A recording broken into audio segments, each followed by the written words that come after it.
Հաճախ մեկ փոքր դեպքի մասին լուրն այնքան է տարածվում համացանցում, որ թվում է, թե այն հսկայական ազդեցություն է թողնում մեր կյանքի վրա։ Իրավիճակը հատկապես զգայուն է դառնում ընտրություններին եւ անվտանգությանը վերաբերող դեպքերում, որտեղ մարդկանց կասկածներն ու հույզերը շատ արագ կարող են վերածվել համոզմունքի։ Երբ մի քանի օր շարունակ տարբեր լրատվամիջոցներ, սոցցանցերի էջեր ու օգտահաշիվներ անդադար խոսում են նույն միջադեպի կամ ընտրատեղամասում տեղի ունեցած խախտման մասին, հասարակության մոտ կարող է ստեղծվել տպավորություն, թե նման դեպքերը կրում են զանգվածային բնույթ կամ դրանց թիվն անընդհատ աճում է։ Սակայն հաճախ աճում է ոչ թե դեպքերի քանակը, այլ դրանց շուրջ տեղեկատվական աղմուկը։ Ամենահաճախ ու ամենասուր քննարկվող թեմաներից մեկը, օրինակ, սպանությունների վիճակագրությունն է Հայաստանում։ Մեկ սպանության մասին տարբեր լրատվականներ պատրաստում են տարբեր ռեպորտաժներ, գրում են տարբեր հոդվածներ, գնում են հուղարկավորության արարողություններին, հարցազրույցներ են վերցնում հարազատներից։ Մեկ սպանությունը լուսաբանվում է 1 կամ 2 շաբաթ ու ստեղծվում է տպավորություն, թե Հայաստանում անընդհատ սպանություն է տեղի ունենում։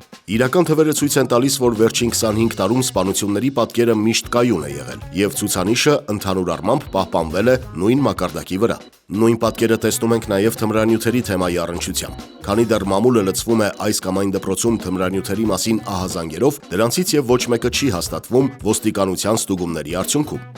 Համանման իրավիճակներ լինում են նաև ընտրախախտումների շուրջ, երբ մի կամ մի քանի դեպք այնքան են տիրաժավորում, որ մարդկանց թվում է, թե հանրապետության շուրջ 2000 տեղամասերում այդ նույն վիճակն է։ Սա է իրականի եւ թվացյալի տարբերությունը։ Անհրաժեշտ է տարբերակել մեր հուզական պատկերացումներն ու իրականությունը։